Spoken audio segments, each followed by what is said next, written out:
En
la vida de tots els grans artistes hi ha un moment que passa alguna cosa que és el que canvia el curs de les situacions. En la vida de José de Udaeta va ser ballar en una festa privada a Barcelona i va trobar-se Joaquín Montaner, que li va dir: tu tienes que hacer barra. No va entendre res. Hacer barra què vol dir? Vol dir que havia d'estudiar ballet clàssic per tindre una bona tècnica. En la vida de Xavier Cugat, aquest moment clau de la seva vida va ser quan es va trobar a Enrico Caruso. Hem començat tocant una cançó que es diu Caruso, que la va escriure un cantautor per quan va morir aquest cantant, que era el cantant d'òpera més important de tots els temps, i en aquell moment era l'estrella màxima.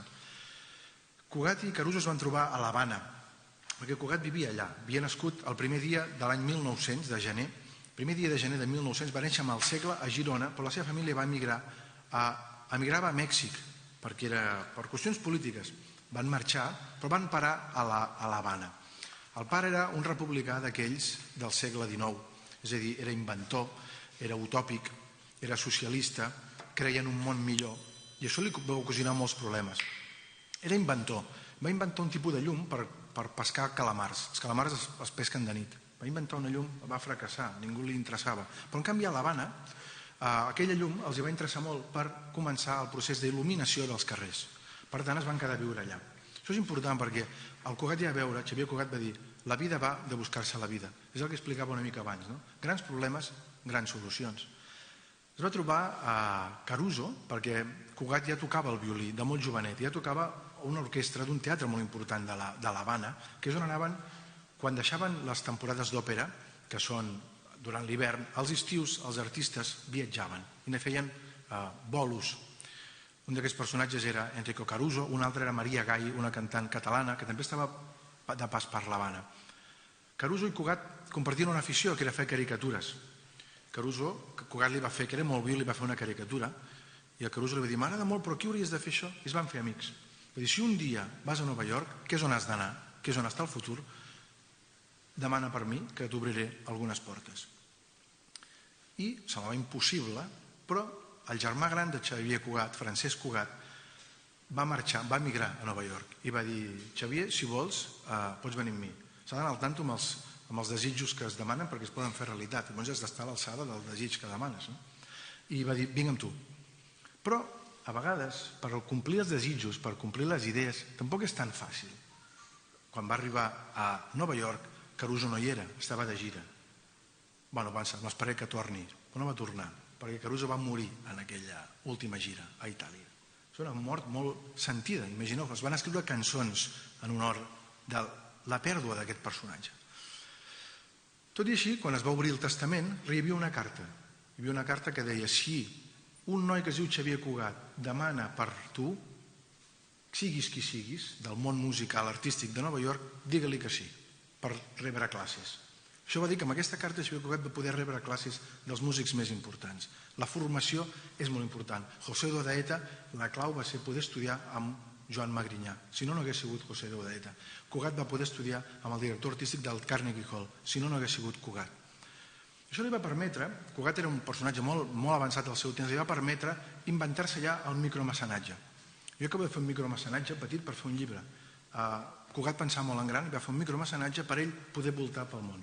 Feia un concert o dos amb aquests diners, agafava diners i se n'anava a fer classes a Berlín. Passava per Catalunya, que era l'origen mític de la seva família, i passava per l'Havana. I a l'Havana va retrobar-se amb una noia, que eren companys d'estudis, pianista, i que era la Rita Montaner, una noia molt bona pianista, molt guapa i molt bona cantant. Cugat li va proposar, escolta, casem-nos, anem a Nova York i casem-nos. Es van casar, els dos tenien 18 anys, van anar a viure a Nova York i no eren ni Rita Montaner ni Xavier Cugat. Eren un parell de jovenets que es buscaven la vida. Ella, però, la seva gran carrera de piano, d'entrada no la va fer com a cantant, amb temes que ella va fer famosos arran del món, temes com aquests.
Moltes gràcies. Nosaltres hem volgut anar avui, tot i que és ja estiu, així com aniria el Xavier Cugat, que és amb traje i tot això, i tenim una mica de calor, i amb mascareta i tot.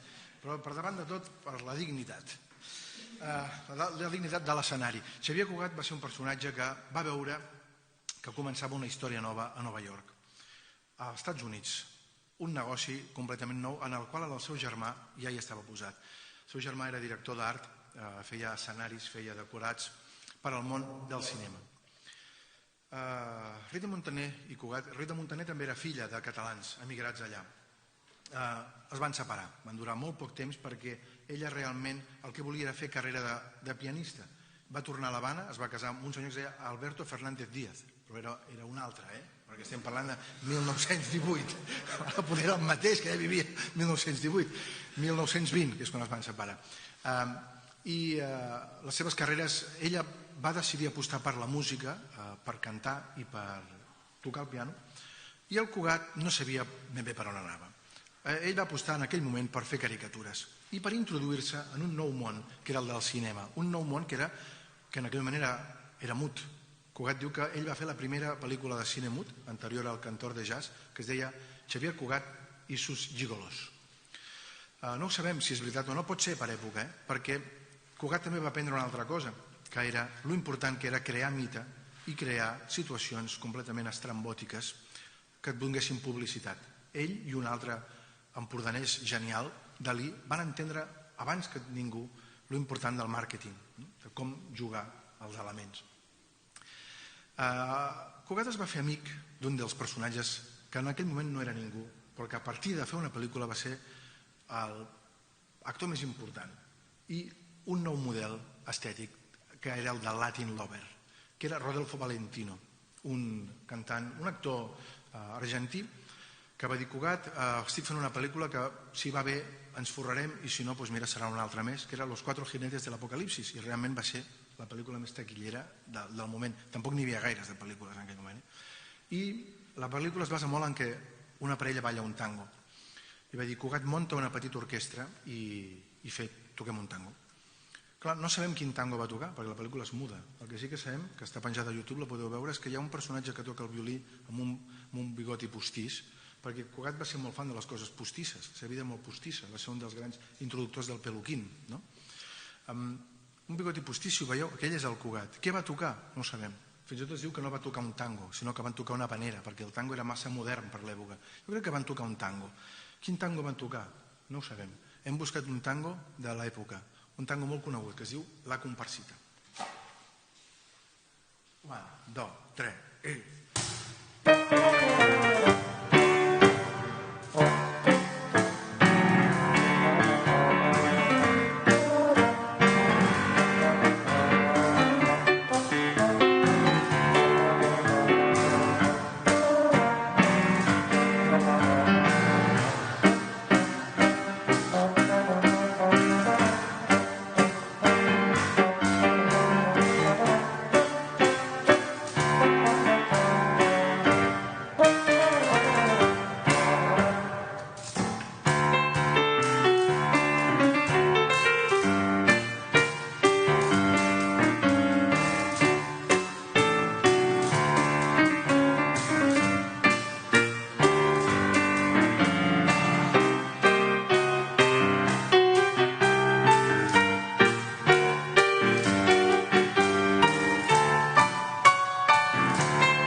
Gràcies.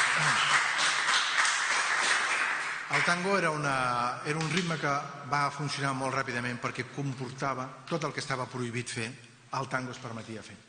Pensem que estem parlant de l'època del final dels anys 20, el crac del 29, una crisi com la que tenim ara, molt forta econòmicament, que va canviar la manera de viure també de les persones. Però sempre hi ha les oportunitats, sempre hi ha les maneres. I es va donar en aquell moment, totes les coses prohibides van agafar molta importància.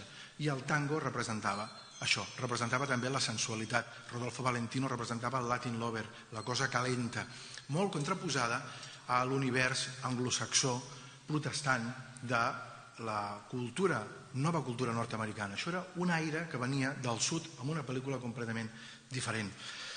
Rodolfo Valentino, clar, ja tenia l'ego i l'autoestima alta i li va dir: Cugat, deixa de fer caricatures, perquè a més, fins i tot ja t'estàs començant a equivocar fent caricatures. Diu, què vols dir? Diu, mira, oi que et vaig dir que anessis a fer una... Treballava per Los Angeles Times, Cugat. Oi que havies d'anar a fer una caricatura de Carmen del Río, la gran actriu mexicana? Diu, sí. Doncs t'has equivocat. Has fet la caricatura de la seva doble de llums, que és Carmen Castillo. Ja, no fotis. Sí. Per tant, deixa el món de la caricatura i forma una orquestra. Forma una orquestra d'aquests ritmes calents. El que a la gent li interessa en aquest moment és això. Va trucar a la Carmen Castillo: perdona, m'he equivocat, em pensava que és Carmen del Río. No, soc Carmen Castillo. A la vida de Cugat hi ha hagut moltes Carmens, després va haver-hi Carmen Miranda també. D'aquí va començar una relació amorosa i es van casar. Carmen Castillo i Cugat van actuar molts cops junts en diferents casinos, els primers casinos que hi havia, i van inaugurar un hotel, la sala de ball del Waldorf Astoria de Nova York, una sala que havia decorat un artista català, Josep Maria Sert. Allà es va anar trobant molta part de la jet set americana del moment, amb temes com aquest.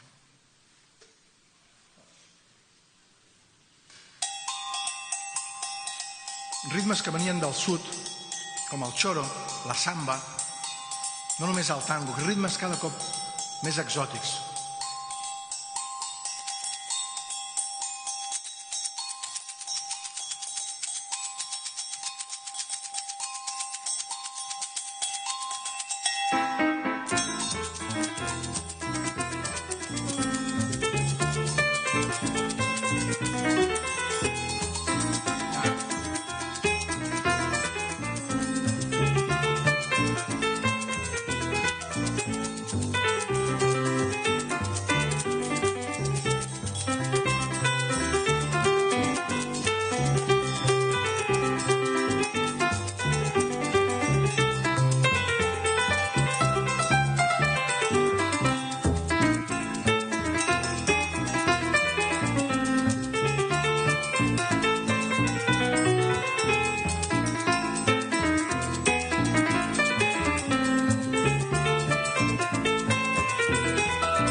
Era el Tico Tico, que el va fer famosíssim una d'aquestes Carmens de la vida de Cugat, que era Carmen Miranda, que és aquella senyora que era molt baixeta i bastant lletja, però ho camuflava molt bé sent baixeta amb uns talons així, es veu bé per la càmera, uns tacons molt llargs i un barret fet de pinyes, cocos, plàtans.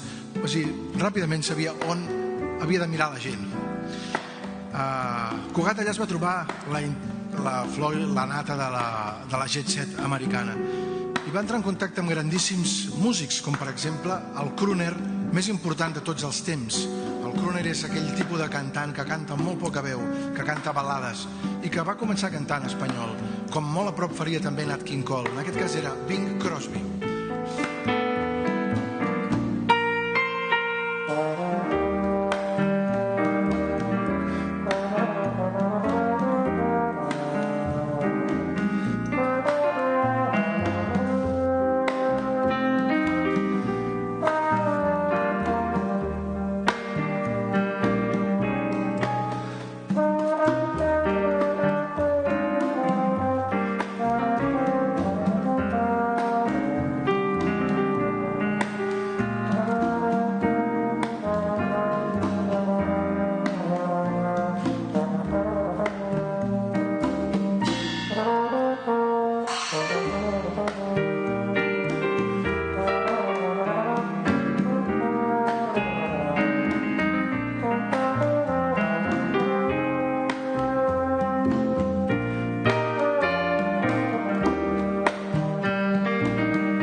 conèixer moltes més persones. De fet, allà va començar a establir els seus vincles socials. Waldorf Astoria era com el més semblant que hi havia a un casino, però a Nova York. Va conèixer un altre personatge molt important, que era Cole Porter. Cole Porter era el compositor de musicals més important del moment. És un compositor que no parava. I es va inventar fins i tot un ritme. Cugat diu que se'l va inventar ell. Jo crec que no, crec que se l'ha inventat Cole Porter. És el ritme del beguín, que sembla molt a un bolero. Això que sona és un bolero. I això que farem ara és un beguín. En el beguín canvia una mica la cosa. És un bolero més blanc. Hi ha menys percussió. No hi ha congues.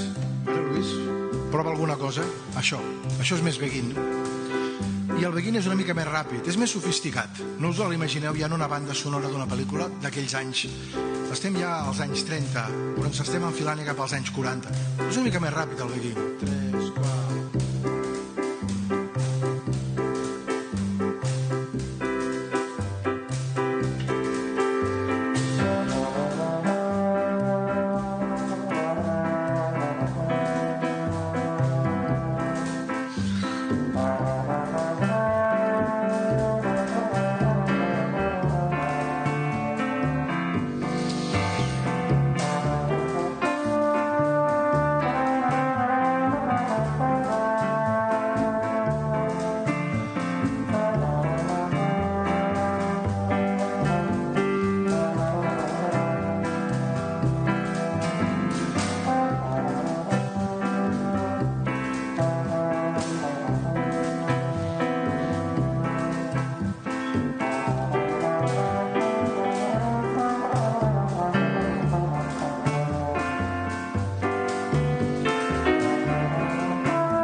m'he girat per dirigir els músics. Si mireu les pel·lícules de Xavier Cugat és increïble Per això hi ha tanta llegenda en la seva vida, no? Que dirigeix, és l'únic músic del món que jo he vist que dirigeix l'orquestra d'esquenes a l'orquestra. O sigui, els directors sempre et gires per mirar els músics, no?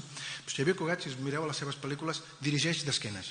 Això vol dir que l'orquestra ha d'anar ja sola i que ell fa el paper de fer tot el que fa, no? És un personatge molt preocupat pel màrqueting.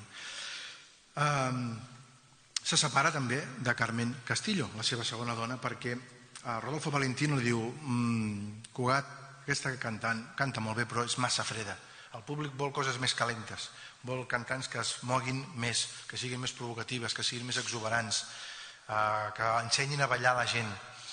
Hi ha una neboda que és la Margo, també és una ballarina molt important. Finalment això desencadena una ruptura en el matrimoni perquè Cugat toca amb altres cantants que no són la seva dona. Se separen i Cugat necessita però una dona d'aquest tipus, no? És a dir, una dona exuberant, una dona guapíssima, i la troba. La troba una model molt guapa de la ciutat de Chicago, que és la ciutat de la màfia.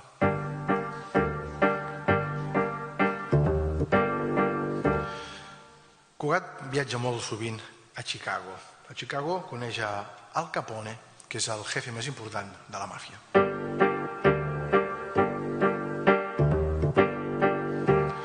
Al Capone li suggereix que fitxi com a cantant a un noi molt jove, d'ascendència italiana, que es diu Frank Sinatra, i que també forma part, d'alguna manera, d'aquest col·lectiu que anomenem la màfia.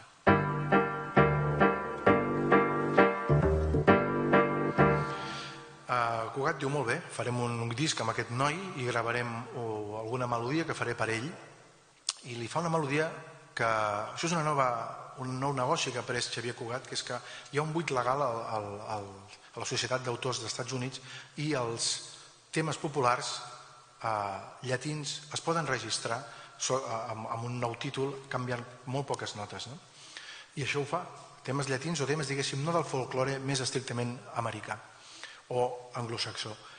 Hi ha hagut molts anys, per exemple, que el Happy Birthday l'ha estat cobrant no sé qui, però s'ha demostrat que finalment era de domini popular.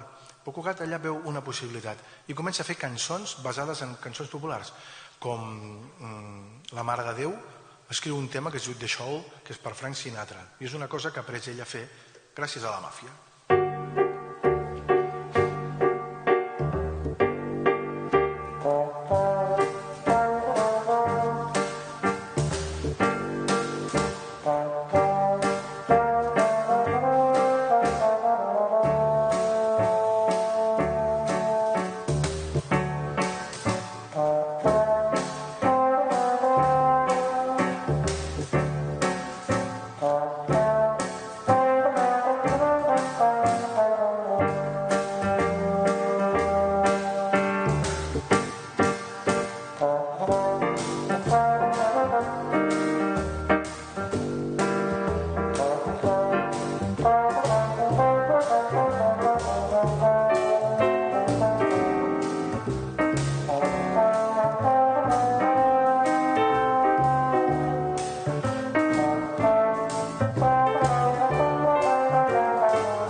Però d'aquesta dona també se separa i necessita la col·laboració de...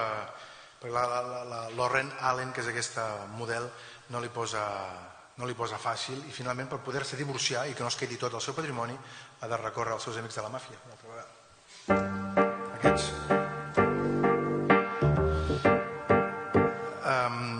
De fet, la Lauren Allen està molt enfadada perquè Cugat ha descobert una nova estrella, però Lauren Allen ha descobert que aquesta nova estrella i Cugat estaven junts en el llit d'un hotel. Per tant, aquí es crea un gran caos i aquí Cugat aprèn una gran lliçó, que és la popularitat que li donen els escàndols.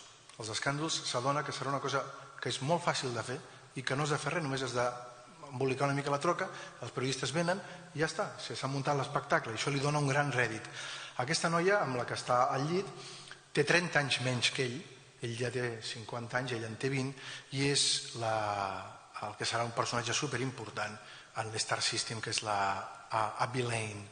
Abby Lane és una cantant, actriu, sex símbol, un personatge molt important i que formarà part de l'orquestra de Cugat i que junts estaran al màxim de la seva carrera. Arribaran al punt àlgid, és la combinació, l'orquestra de Xavier Cugat amb Abby Lane, tocant temes com aquests. Do. Un, do, i...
Com us deia, això arriba al màxim de la fama, és a dir, Cugat està a dalt de tot, fins i tot ha creat ja una empresa de menjar mexicà que es diu Cugat, que hi ha franquícies per tot els Estats Units i Mèxic, ha creat un postre que vol competir contra les palomites, les crispetes, que es diu Cugat Nougat, que són unes xocolatines com un torró, que també fracassa en això. També té una plantació, no, un criador de chihuahuas, els seus famosos chihuahuas. És a dir, ell va disparant cap a on hi hagi el negoci.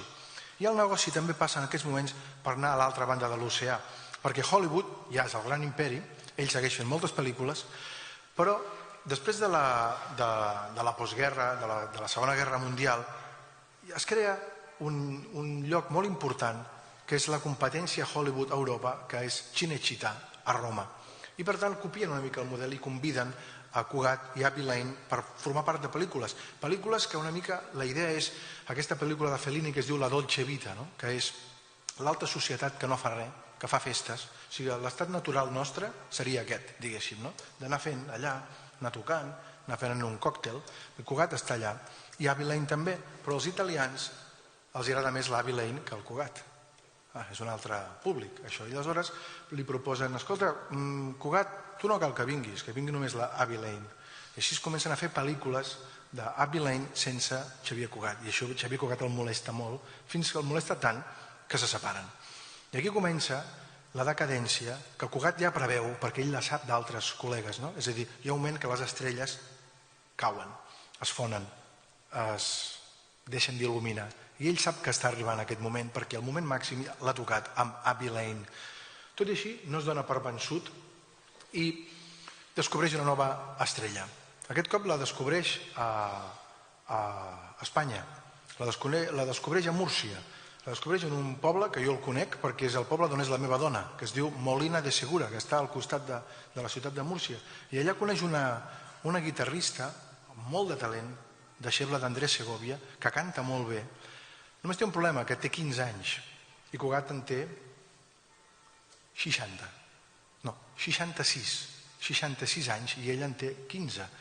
Per poder treballar amb ella, ha de fer una jugada, per poder-se-la emportar a treballar amb ella als casinos, que és casar-se amb ella. I així es casen, ell té 66 anys i ella en té 15. Quan la coneix, aquest personatge que es diu, té un nom llarguíssim, impossible de recordar, però que acaba passant en el món de l'espectacle, és un artista encara viva i en actiu, que es diu Charo Baeza. La Charo Baeza tocava temes com el que farem a continuació, abans d'estar amb Xavier Cugat. 1, 2, i... 1, 2, i...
Ella és una cantant de cobla, això és una cobla, Suspiros d'Espanya, que és un gènere que en aquest sentit Cugat la rescata d'aquí, perquè és un gènere que anirà en decadència.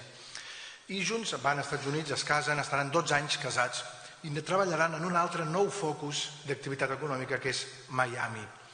Miami, de cop, en un moment determinat, sobretot després de Fidel Castro, acull moltíssims cubans, es converteixen en una petita Habana, en una nova petita Cuba, diguéssim. Per tant, Charo Baeza, que és molt llatina, connecta en aquest món i es converteix en un personatge tan important que apareix en els dibuixos animats del Simpson. És a dir, que no és qualsevol, és un personatge superimportant. El que passa és que és tan important que cada cop el nom és Xavier Cugat, Charo Baeza, després és Charo Baeza amb Xavier Cugat, després és Charo Baeza sense Xavier Cugat i després és Charo. I Cugat ha desaparegut. Hi ha alguns vídeos que es veu que Cugat dona l'entrada a una orquestra que no hi ha orquestra, és a dir, ella cantarà sobre un disc, ell passa per allà amb la pipa, desapareix. És a dir, el personatge s'està esvaint. Se separen quan a Espanya ja s'ha acabat la dictadura de Franco i per tant Cugat, que suposo que veu la seva decadència, prefereix que aquesta decadència no sigui a Hollywood i torna a Catalunya. A Catalunya encara intenta fer alguns negocis més. Intenta, per exemple, casar-se amb aquesta cantant que tots coneixeu, que és la Nina. Ell descobreix aquesta cantant i li diu casem-nos. Ell té en aquests moments 80 anys i ella en té 18 o 17. I li diu sí, no passa res, ens casem, venem l'exclusiva, ens separem, venem l'exclusiva i d'això es tracta. És a dir, Cugat sempre va veure les seves relacions matrimonials també com un negoci. Per tant, no li donava problema. Ell vivia en el Ritz, tenia aparcat un Rolls Royce davant, que després es va descobrir que no era seu, era de la Charo Baeza. I així va anar fent al final dels seus dies, amb aparicions, doncs, recordareu segurament per TV3 algunes vegades. Va intentar fins i tot muntar una orquestra aquí, va agafar una cobla orquestra que es deia Cobla Orquestra Caravana i la va convertir en Orquestra Caravana Xavier Cugat. Aquí va debutar Nina, que després va cantar amb Gianni Omarti. I Cugat realment destrueix aquesta orquestra perquè aquí les coses ja no són com als Estats Units. Aquí la vida dels músics és molt més complicada i les cobles orquestres han de tocar sardanes, han de fer ball de festa major i Cugat només vol fer el show, però aquí no n'hi ha prou només en fer el show. És un univers completament diferent. Per tant, entra en una mena de decadència, com aquest altre personatge que us deia, que és Dalí, que també al final dels seus dies entra en una decadència molt gran. Són artistes que han estat a dalt de tot, per tant la baixada també és molt forta. Fa algunes aparicions a televisió, cada cop van més vegades a l'hospital i mora amb 90 anys. La seva il·lusió, i això ho diu durant molt dels últims anys de la seva vida, és celebrar el seu centenari amb una gran festa, però no l'arriba a celebrar. Ens agradaria haver acabat aquest concert amb una sorpresa final, és a dir, que Cugat va ressorgir d'entre les cendres, però no va ser així. És a dir, va acabar d'una manera amb un declivi bastant progressiu i bastant baix. Tot i així, per tots nosaltres queda com aquest personatge mític que forma part de Hollywood, que va fer 20 pel·lícules a Hollywood, que va ser l'orquestra més important del moment, més important que l'orquestra de Glenn Miller, més important que l'orquestra de Benny Goodman, més important que l'orquestra de Duke Ellington, que en aquell moment encara no era una orquestra important, és a dir, va ser l'orquestra més important dels Estats Units durant molts anys. I a més, per nosaltres, que som músics de jazz, Cugat és el personatge que va obrir la porta a la música que nosaltres tres ens ha unit. Us presento els companys que avui hem estat aquí, que és, primer us els presento, després us explico quina és la música que ens ha unit. Al piano, i fent de pianista i de baixista i de moltes coses, Jorge Varela.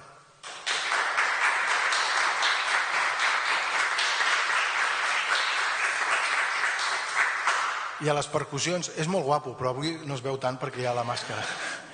A les percussions llatines, Luis Chacón.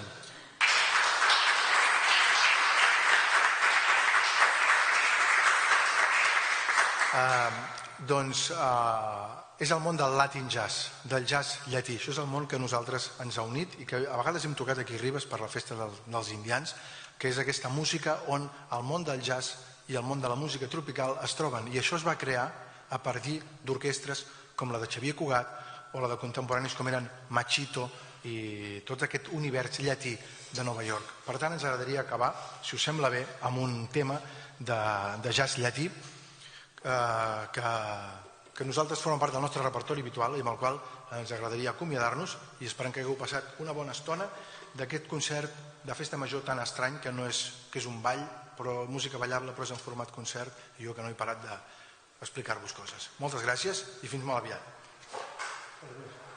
Si voleu aplaudir podeu,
Thank you.